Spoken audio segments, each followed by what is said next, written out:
diberi iman daek ibadah istiqomah dan kersa ibadah anu kosok ibadah orang gaduh amal anu istiqomah punten Bu kadah jalmi anu bahirupna berkah maka gaduhan amal ibadah anu istiqomah.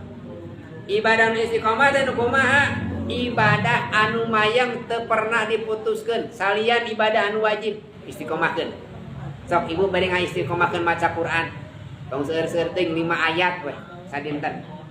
Nu penting naon dawamna komo seueur mah. Teu tiasa maca Quran rek maca wajibkeun baca tasbih subhanallah alhamdulillah Allahu akbar wajibkeun tah urang sadana.